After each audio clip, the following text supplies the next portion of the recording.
नमस्कार। अपना उत्तराखंड के इस वक्त के बुलेटिन के साथ मैं हूं अनुपम। प्रदेश की हर छोटी बड़ी खबरों को लेकर हल्द्वानी के पास लाल कुआं से खबर है। यहां पर एक प्रॉपर्टी डीलर ने आत्महत्या कर ली। इसके बाद खासा हंगामा हो गया। सरकारी कर्मचारियों पर प्रॉपर्टी डीलर को आत्महत्या के लिए उकसाने का आरोप लगा है। मृतक प्रॉपर्टी डीलर ने अपने सुसाइड नोट में कई अधिकारियों के नाम लिखे हैं। इसके बाद जांच की मांग करते हुए लोगों ने लाल कुआं कोतवाली में हंगामा किया और जांच की मांग की। तुरंत आरोपियों की गिरफ्तारी की मांग की गई है। इसके पीछे आज से देश भर में जीएसटी की नई दरें लागू हो गई हैं। पूरे देश में बीजेपी जीएसटी बचत उत्सव मना रही है। देहरादून में मुख्यमंत्री पुष्कर सिंह धामी व्यापारियों के बीच पहुंचे। यहां प्रेमनगर में व्यापारियों ने सीएम धामी का अभिनंदन किया। सीएम धामी का जबरदस्त स्वागत किया गया और जीएसटी रेट घटाने के लिए धन्यवाद दिया गया। सीएम धामी ने कहा कि राज्य की उनकी सरकार और केंद्र की मोदी सरकार पूरी तरह से लोगों के साथ खड़ी है और आगे भी आम लोगों के हित में, व्यापारियों के हित में फैसले लिए जाते रहेंगे। सीएम धामी ने कहा कि जीएसटी रिफॉर्म से हर तबके को फायदा होगा।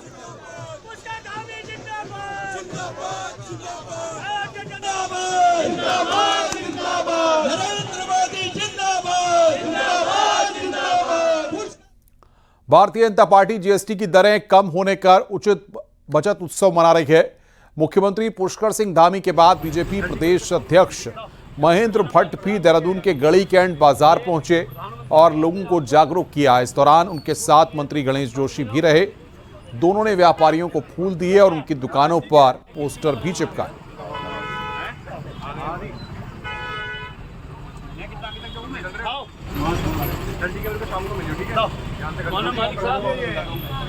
ये प्रधानमंत्री की ओर से आपको और जो जीएसटी की नई दरें लागू हो गई हैं। इसके चलते तेल, साबुन से लेकर दवाइयां, टीवी, एसी से लेकर गाड़ियों तक सब कुछ सस्ता हो गया है। देहरादून के लोगों की इस पर क्या राय है, आइए सुनते हैं।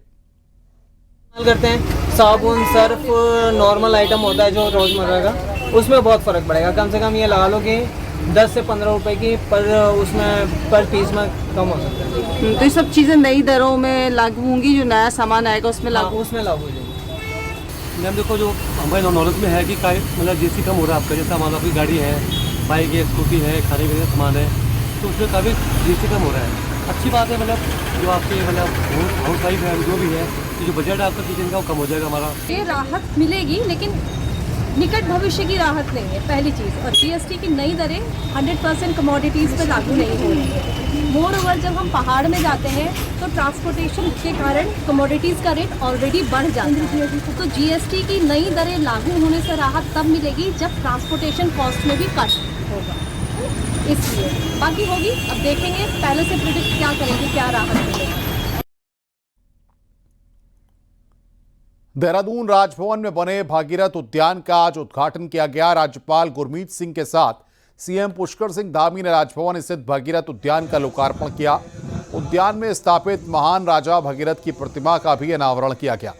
मान्यताओं के मुताबिक राजा भगीरथ ही गंगा नदी को धरती पर लेकर आए थे। सीएम धामी ने कहा कि यह प्रतिमा लोगों को लोक कल्याण और कर्तव्य निष्ठा का संदेश देगी। राजभवन स्थित मंदिर में सीएम धामी और राज्यपाल ने पूजा अर्चना की।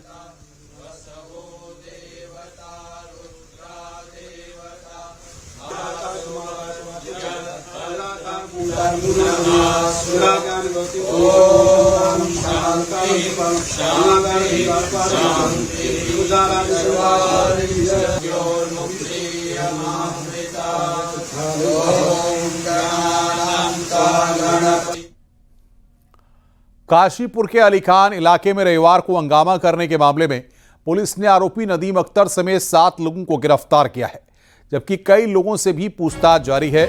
अली खान इलाके में रविवार रात हुए हंगामे के बाद आज हालात सामान्य हैं। पुलिस के जवान चप्पे चप्पे पर तैनात हैं। वहीं पूरे इलाके को ड्रोन से निगरानी की जा रही है। बाजार में पुलिसकर्मी गश्त कर रहे हैं। दरअसल रविवार रात को काशीपुर अली खान इलाके में नदीम अख्तर नाम के शख्स ने बिना किसी परमिशन के लगभग 400-500 साथियों के साथ मिलकर एक सभा आयोजन किया। सभा समाप्त होने के बाद भीड़ ने आई लव मोहम्मद के नारे लगाते हुए बैनर पोस्टर के साथ जुलूस निकालना शुरू कर दिया, जो वाल्मीकि बस्ती की तरफ से होते हुए शहर की तरफ आगे बढ़ने लगा। मामले की जानकारी मिलने के बाद मौके पर पहुंची पुलिस ने बिना अनुमति जुलूस न निकालने और भीड़ को तितर बितर करने के निर्देश दिए, जिसके बाद पुलिस ने कार्रवाई करते हुए कई लोगों को हिरासत में लिया है और पूछताछ की गई। उसके बाद आरोपी नदीम अख्तर समेत 7 लोगों को गिरफ्तार किया गया।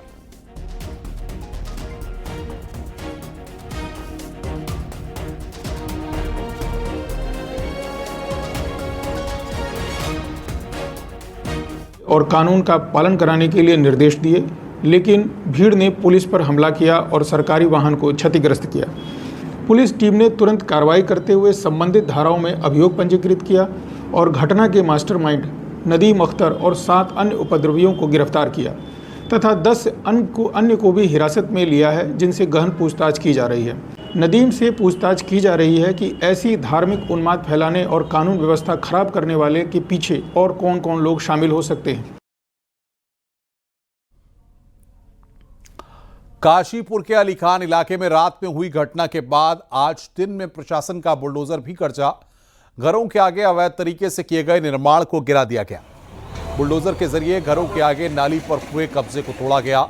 इस दौरान कई दुकानों के बाहर भी तोड़फोड़ हुई और कई लोगों के घरों के छज्जे भी तोड़े गए, जो कि अवैध रूप से बनाए गए थे। अली खान इलाके में ज्यादातर मुस्लिम परिवारों के घर हैं।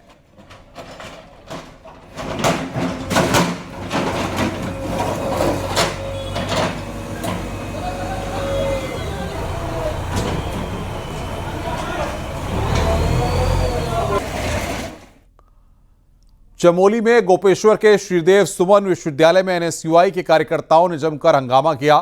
इस दौरान पुलिस और छात्र नेताओं के बीच तीखी नोकझोंक भी हुई। एनएसयूआई कार्यकर्ताओं ने विश्वविद्यालय प्रशासन पर गंभीर आरोप लगाए हैं। एनएसयूआई का आरोप है कि विश्वविद्यालय ने जानबूझकर उनके उम्मीदवार को पहले विश्वविद्यालय ने पास घोषित किया गया और फिर चुनाव आते ही उसे फेल कर दिया गया ताकि वो चुनाव न लड़ पाए। एनएसयूआई ने मामले की उच्च स्तरीय जांच की मांग की। छात्र किशन सिंह एमए समाजशास्त्र का प्रथम सेमेस्टर विद्यार्थी, फॉर्म क्यों नहीं दिया जा रहा? मैं कहना चाहता हूँ धन सिंह रावत जी का दबाव यहाँ पर आ गया। 2 कंडीशन हो सकती है, या तो धन सिंह रावत जी का दबाव यहाँ पर आ गया या तो इन्होंने रुपया खा दिए। मुझे फॉर्म क्यों नहीं दिया जा रहा ये लिखित में मुझे दीजिए। ये परसों 20 तारीख का प्राचार्य के साइन है इस पे। 1:30 में इन्होंने कहा कि आपका एडमिशन वैध है। बोनाफाइड भी शाम 5 बजे का इन्होंने साइन किया है। जो महाविद्यालय द्वारा छात्र संघ की जो पूरी प्रणाली है उसको निकाली जाती है, जिसमें कि 11 बजे से 3 बजे का समय यहाँ पे नामांकन जो पत्र है उसको लेने के लिए लिए गए थे, दिया गया समय था। लेकिन उसमें ये महाविद्यालय द्वारा 2 बजे से बच्चा जब लाइन पे है, उसके बाद 2:30 बजे 2:45 के ऊपर नामांकन पत्र देना बंद कर दिया जाता है। 25-26 की प्रक्रिया आज से शुरू हो गई थी और वो विश्वविद्यालय के कैलेंडर के अनुसार होना था। 22 से लेकर और 27 को मतदान होना था, उसी दिन रिजल्ट भी निकलना था। इस दौरान घटनाक्रम क्या हुआ कि एक छात्र जो कि पूर्व में विश्वविद्यालय के द्वारा उत्तीर्ण दिखाया गया था, उसको लेकर के ये विवाद हुआ। प्रदेश के दूसरे सबसे बड़े कॉलेज एमबीपीजी कॉलेज हल्द्वानी में छात्र संघ चुनाव की सरगर्मी तेज है। छात्र संघ चुनाव की तारीखों का ऐलान होते ही छात्र नेताओं और उनके समर्थकों ने प्रचार प्रसार शुरू कर दिया है। बीजेपी से जुड़े छात्र संगठन एबीवीपी ने जहां अपना प्रत्याशी चुनाव मैदान में उतार दिया, वहीं कांग्रेस के एनएसयूआई का अभी तक कोई अता पता नहीं है।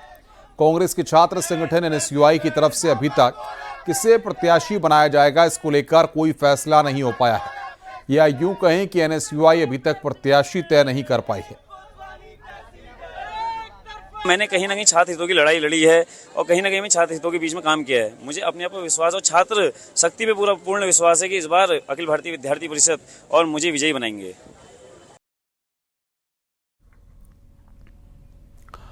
नैनीताल कुमाऊं विश्वविद्यालय से जुड़े महाविद्यालयों में छात्र संघ चुनाव की आचार संहिता लागू कर दी गई है।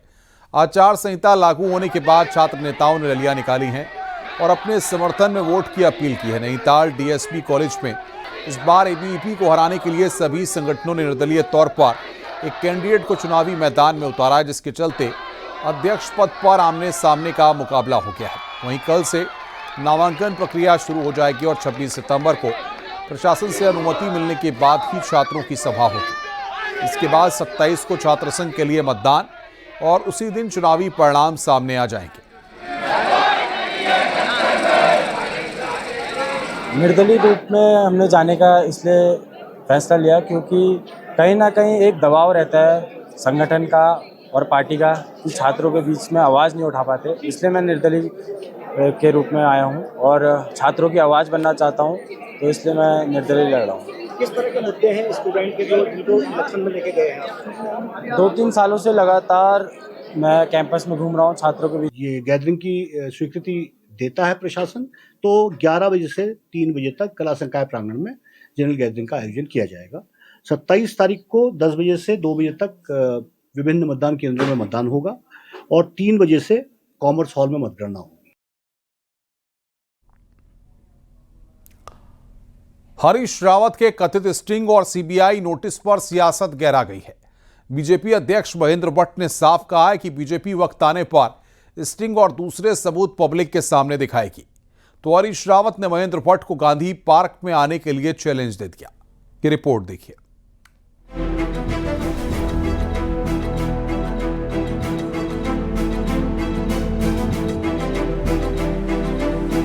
2016 में स्टिंग मामले में हरीश रावत को सीबीआई का नोटिस क्या मिला? बीजेपी प्रदेश अध्यक्ष महेंद्र भट्ट और हरीश रावत के बीच बहस शुरू हो गई। रविवार को सोशल मीडिया पोस्ट में हरीश रावत ने लिख दिया कि नमाज की छुट्टी हो, मुस्लिम यूनिवर्सिटी हो या 2016 का स्टिंग, सब बीजेपी का झूठ है जिसके लिए वो जनता से न्याय मांगेंगे। पर बीजेपी प्रदेश अध्यक्ष महेंद्र भट्ट ने अब नई बात कह डाली है। महेंद्र भट्ट ने कहा है कि वक्त आने पर हर सबूत और हरीश रावत का स्टिंग खुलेआम स्क्रीन लगाकर पब्लिक को दिखाया जाएगा। हरीश रावत जी चाहते हैं कि हम उन दोनों का भी सबके सम्मुख पूरा दोबारा से प्रचार प्रसार करें, तो हम उनकी इस मनोकामना को पूर्ण करेंगे। लेकिन अच्छा हो कि हरीश रावत जी उन गड़े हुए मुर्दों को न खू देड़े और उससे कांग्रेस को ही क्षति होने वाली है। जनता ने नकार दिया है, जनता ने उनको बता दिया है कि तुम्हारे जो कर्म है, जो तुमने सत्ता में रहकर जिस प्रकार का माहौल खड़ा करने का प्रयास किया, देवभूमि के स्वरूप को बिगाड़ने का काम किया, उसका जनादेश जनता ने दे दिया था। बीजेपी ने मंच सजाकर माहौल बनाकर सबूत और स्टिंग दिखाने की बात कही तो पूर्व सीएम हरीश रावत ने भी चुनौती को स्वीकार कर लिया और देहरादून के गांधी पार्क में सबके सामने ये काम करने की बात कह दी। है अपने बाकी डॉट डॉट डॉट तो दिखाएं वो प्रमाण, दोनों प्रमाण जो है सार्वजनिक रूप से जो है गांधी पार्क में दिखाएं, आमंत्रित करें लोगों को, ये है प्रमाण हमारा, हम दे रहे हैं, हिम्मत है। मैंने तो ये तक कह दिया है जो मुझे नहीं कहना चाहिए, जो मेरे उम्र और मेरी अन्य बातों के समतुल्य शब्द नहीं है, मैंने उन शब्दों का भी इस्तेमाल किया। हरीश रावत को स्टिंग केस में सीबीआई का नोटिस मिलने के बाद से सियासत जारी है। बीजेपी स्टिंग से लेकर हर सबूत स्क्रीन पर दिखाने को तैयार है, तो हरीश रावत इस बार खुद को आर पार के लिए तैयार बता रहे हैं। दीपांकर भट्ट, न्यूज़ 18, देहरादून।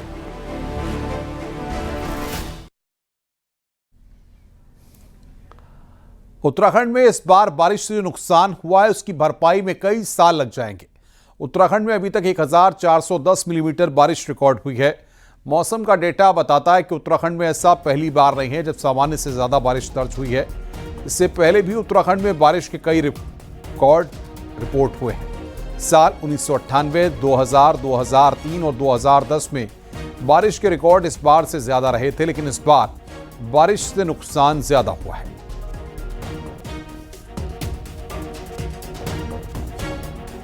अभी 1410 mm के आसपास बारिश हो चुकी है, तो ऐसा नहीं है कि ये पहली बार इतना बारिश हुआ है स्टेट में। 98 में, 2003 में, सन 2000 में भी 98 और 2003 तो ऐसे रहे जिसमें 1400 मिलीमीटर जस्ट क्रॉस करा है, ऐसे बारिश हुआ है। फिर ऐसे सन 2000 है, 2007 है, 2010 है, ऐसे साल रहे जहाँ पे 1500 मिलीमीटर से ज़्यादा बारिश आई। चकराता में त्यूणी रोड के पास बन रही नई रोड का मलबा लोगों के लिए मुश्किल बन गया है। ठेकेदार पर मलबा लोगों के घरों और बगीचे में फेंकने का आरोप लगा है, जिससे लोगों ने भारी नुकसान का आरोप लगाया है। पीड़ित परिवारों ने इस पर तुरंत कार्रवाई की मांग की है। सामना करनी पड़ रही है, देखिए केदारनाथ सोना विवाद में बड़ी खबर है। आरटीआई से गढ़वाल कमिश्नर की जांच रिपोर्ट सामने आ गई है। रिपोर्ट में सोना चोरी विवाद पर बद्री केदार मंदिर समिति को क्लीन चिट दी गई है। गढ़वाल कमिश्नर विनय शंकर पांडे की जांच में कहा गया है कि न तो मंदिर समिति ने सोना खरीदा और न ही समिति ने अपने लेवल से सोना लगवाया, इसलिए इसमें कोई भी गड़बड़ी नहीं है। केदारनाथ में साल 2023 में गर्भगृह में सोना लगवाने को लेकर विवाद हुआ था और तब के अध्यक्ष अजेंद्र अजय पर कई सवाल खड़े हुए थे और 223 किलो सोना चढ़ाने की बात सामने आई थी, जबकि मंदिर समिति ने सिर्फ 23 किलो सोना दान में मिलने की बात कही थी।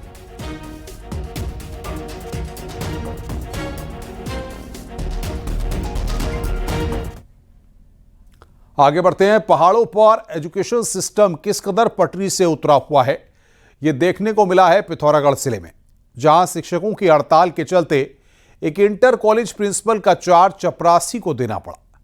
यह बात अलग है कि खासी फजीहत के बाद अब प्रिंसिपल का जिम्मा चपरासी से हटाकर खंड शिक्षा अधिकारी को दे दिया गया है। प्रमोशन की डिमांड पर इन दिनों शिक्षक सड़कों पर हैं। ऐसे में सभी टीचर्स ने प्रभारी प्रिंसिपल की जिम्मेदारी से पल्ला झाड़ दिया है। शिक्षकों के इस कदम से स्कूलों को चलना मुश्किल हो रहा है। पिथौरागढ़ के मुनस्यारी तहसील में तो हालात गजब हो गए। यहाँ प्रिंसिपल का जिम्मा एक चपरासी को देना पड़ा। ये सब कुछ हुआ है खतेड़ा इंटर कॉलेज में। असल में इस स्कूल के हालात इस कदर पटरी से उतरे हैं कि कोई नियमित कर्मचारी बचा ही नहीं है। ऐसे में मरता क्या ना करता, चपरासी को इंटर कॉलेज के प्रिंसिपल का चार्ज दे दिया गया। बहुत सारे प्रधानाचार्यों ने तो अपने ऑफिशियल स्टाफ जो मिनिस्ट्रियल संपर्क के थे उनके जो बाबू लोगों को चार्ज दे दिया था, लेकिन वहाँ पे कोई मिनिस्ट्रियल संपर्क का कार्मिक न होने की वजह से इन्होंने जो है चतुर्थ श्रेणी जो नियमित कर्मचारी था उसको दिया। खतेड़ा इंटर कॉलेज में 2 परमानेंट के साथ ही 5 गेस्ट टीचर तैनात हैं। शिक्षक संघ के आह्वान पर दोनों शिक्षक आंदोलन में उतरे हैं। ऐसे में परमानेंट स्टाफ के नाम पर यहाँ पर सिर्फ एक चपरासी ही मौजूद है। नियमों के मुताबिक सिर्फ परमानेंट स्टाफ को ही प्रिंसिपल का जिम्मा दिया जा सकता है। ऐसे में प्रभारी प्रिंसिपल छोटे लाल ने परमानेंट चपरासी राजू गिरी को घंटी बजाने के साथ ही स्कूल चलाने का जिम्मा भी सौंप दिया। चपरासी को प्रिंसिपल का जिम्मा मिलने से विभाग में खासा हड़कंप मचा हुआ है। हर तरफ हुई फजीयत के बाद आखिरकार अब प्रिंसिपल का जिम्मा खंड शिक्षा अधिकारी मुनस्यारी को सौंपा गया है। खतेड़ा में जो है शिक्षा विभाग से संबंधित एक प्रकरण था जिसमें कि एक चतुर्थ श्रेणी कार्मिक को प्रधानाध्यापक के प्रभार दे दिया गया था। इसमें मुख्य शिक्षा अधिकारी ने बताया है कि इसमें जो खंड शिक्षा अधिकारी है उनको प्रभार दे दिया गया है, तो प्रकरण का निस्तारण कर लिया गया है।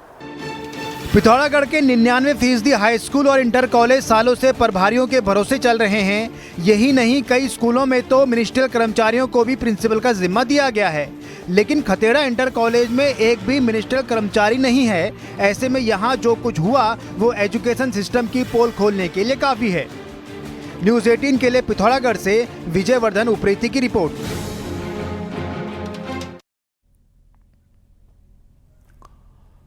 रुक रहे हैं यहां पर ब्रेक के लिए। खबरों का सिलसिला लगातार जारी है।